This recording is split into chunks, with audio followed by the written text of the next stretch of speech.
everybody. My name's Rick McCutcheon. I'm a Dynamics 365 MVP, and I'm here today on Digital Adoption Talks, and we're going to be talking about strategies for CRM success. Today, there's over 300,000 business professionals with digital adoption in their title on LinkedIn. So on this show, along with my co-host Joachim Schiermacher, the CEO of ClickLearn, we talked to some of the leading digital adoption experts in the Microsoft ecosystem. This week, we are thrilled to be talking to CRM Program Director and Dynamics 365 Community Leader, Dan Madden. Welcome, Dan. Thank you for having me. Appreciate it. Dan, tell us about your D365 journey, your history, and what are you doing now? And then let's talk a little bit about, the work you've done over the years with the Dynamics community. Yeah, certainly. So it's been an incredible ride to say the least. I pretty much started with CRM technologies right outside of college at a financial services firm, and I really started as a CRM administrator. So I got to learn the back end of CRM and really supported our very small Microsoft Dynamics user base. Fast forward many years, ultimately shifted to another financial services firm. And right now, we're supporting over 3,500 users across the US leveraging Microsoft Dynamics 365. So it's been an incredible journey. What I would say for everyone out there is, you could always stretch yourself, right? Knowledge is greater in numbers, so leverage the community. And to Rick's point about, kind of what I've done within the community is I'm a big fan of networking, right? That's why I know these fine gentlemen on the call today, but also sharing. I am on the client side, so I do not work for a partner or an ISV. So it's very hard for me to, have my own website or my own blog, but I do participate actively in a lot of conferences. Probably done over 100 speaking roles in my 17 plus years within CRM. And I think that's a huge part of community in general, right? Because we can all learn from each other. And I think that's what the Microsoft Dynamics community specifically does very well, right? It's a very large community, but ultimately it's very small once you get to know the right people and your network quickly grows. Okay, Joachim, would you like to add anything?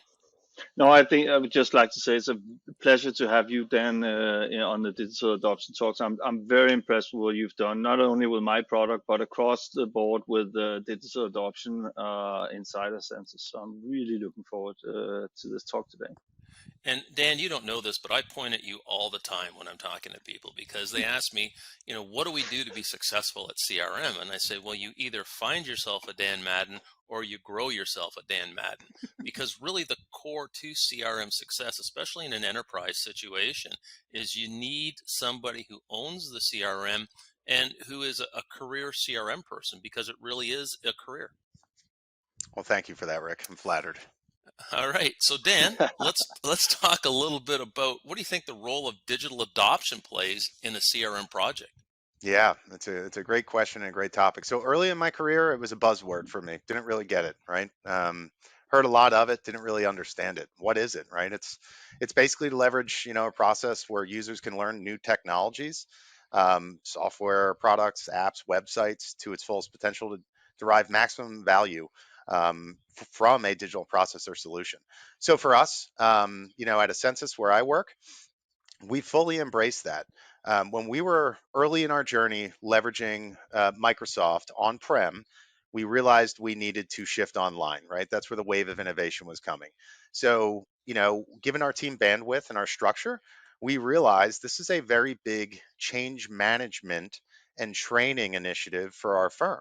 And we didn't really have the front end, let's say, learning and development resources to support us. So that was on, the core CRM team. So we were already working hard.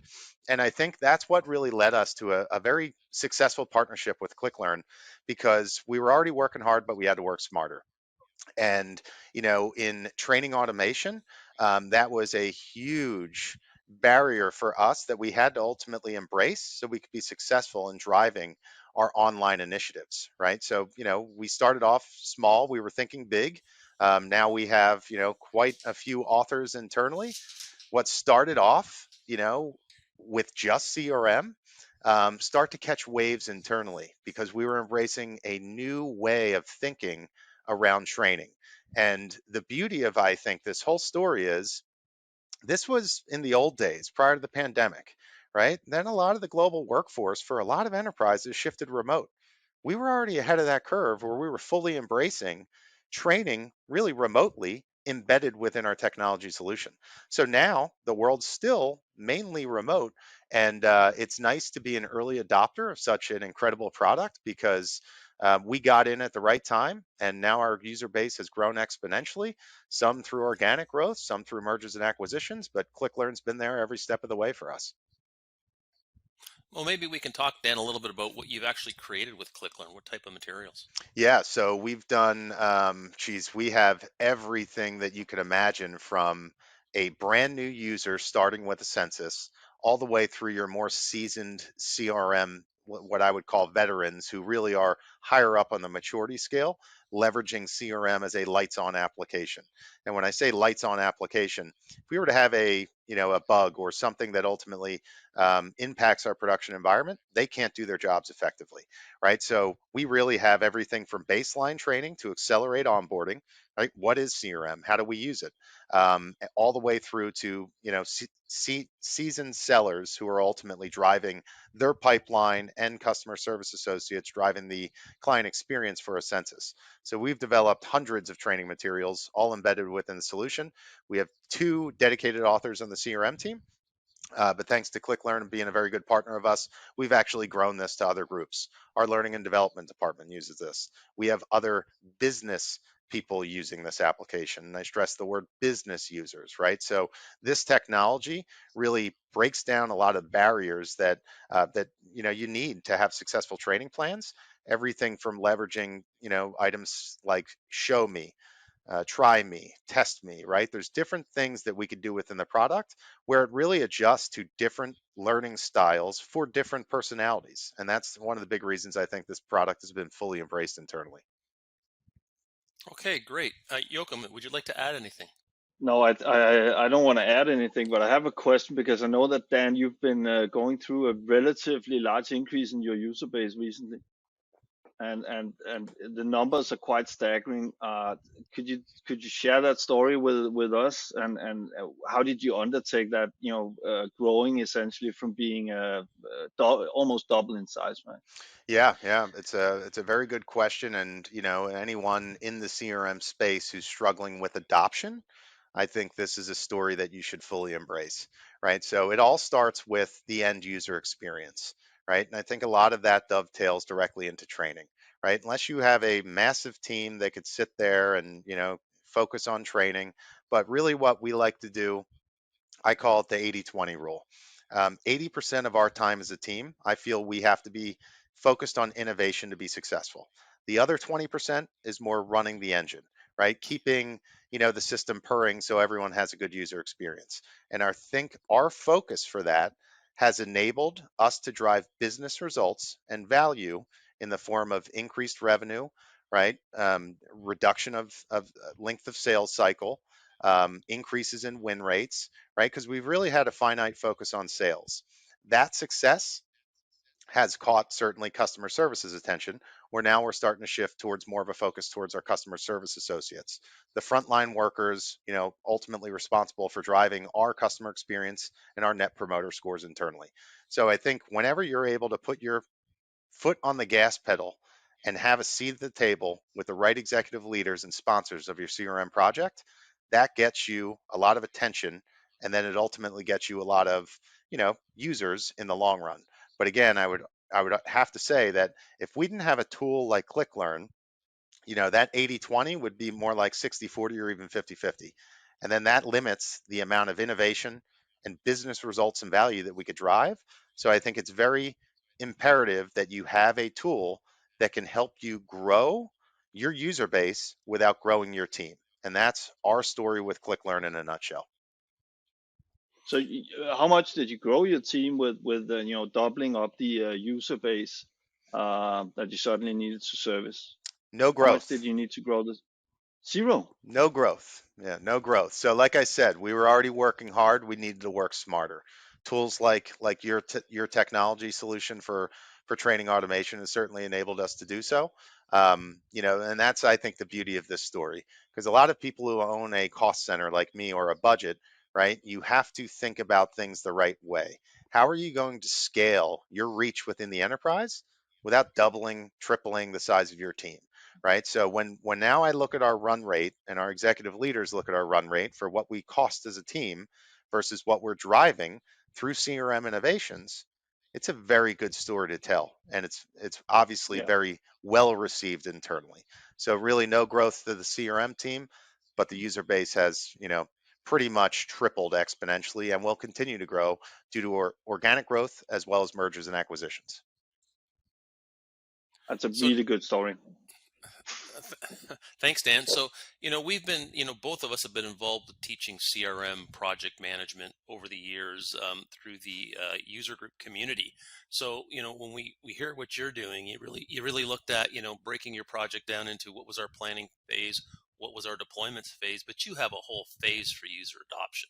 It's planned out. It's just not going to happen by chance. So I think that's kind of the key to this, that, you've actually put a frame around this and say, how are we going to work on this, and how are we going to get our users to best use the system? Exactly. Yeah. So leads to the next question. What can CRM managers do who are listening for the first time, and partners do to better support digital adoption in these projects? And we'll start with you, Dan. Yeah, so again, I think that's a very, very good topic, and it's very interesting to me because when I look back at my journey with CRM from my past firm and where I am now, it's been an evolution, right? But I think what CRM managers and their partners can do to better support digital adoption is to first embrace it, right? There's no need to fight against it. This is not going anywhere in today's digital world. And I also feel it's imperative because obviously these products aren't free. So that leads me to, you got to have the right alignment, right? I've done CRM projects and I've been blessed in my career to not have executive support and do a bottom up organic grassroots approach to CRM and building that. And I've also done it the polar opposite way, really starting with executive leadership, getting aligned and then pushing that throughout the entire enterprise. You can do it either way. Is one way easier than the other? Of course, right? Having the executive alignment is what I feel now imperative to being able to support digital adoption, to buy the right tools, right? We've, as a team, saw the power of this solution. And it's actually now leading us into more digital adoption of other tools like test automation, right? So now we're working smarter on the testing side of the house to get away from manual testing, right? So I think it all started with having a vision for what we need to do, getting that alignment, and then ultimately, driving that initiative to empower our users to have the tools they need to succeed, to do their job well, but most importantly, the tools my own team needs to be able to focus on innovation. Okay, great. Joachim, would you like to add anything to what Dan's saying? I think that one of the great things about this is what Dan started out with, is staying ahead of the curve, really, and being a visionary in terms of what's going to happen when we have acquisitions, or we have organic growth that's certainly going in a specific direction where it's only up. I think it's interesting to see that if you have the right preparation, this becomes a much smaller task, and you do not have to serve that to your management that now I'm going to require 6-time increase in staff in order to serve exactly what I did yesterday, because my team is falling apart now, right? So I think that is sort of what Dan has succeeded with, and I think it's not easy to replicate. I think you need to be really well connected within the community. Dan is an expert in that. So obviously there are some things you can prepare for, and there are some things where you need the Dan Madden vibe. That's not that easy to train for. Okay, gentlemen, I want to thank you both today for joining us on this talk. And Dan, any closing thoughts? Yeah, so to Joachim's point, I think there's a quote that someone told me early in my career that sticks with me on a daily basis. The worst place to be in business is on the wrong side of a good idea, right? And I think that should resonate with whatever you're thinking about doing. As Joachim said, having that vision, driving towards that vision, and executing on that vision, right? So to his point, we've been able to drive a lot of value a lot of growth really without increasing our team and our run rate, thanks to digital adoption tools like ClickLearn solutions. So pleasure to be here today. Joachim, any closing thoughts? It was a pleasure to have Dan Madden on board this call. We should do that again, Rick. Oh, absolutely. So thank you both for joining us. And Dan, we will be back to you sometime in the future to talk more about digital adoption. Thank you. Have a great day.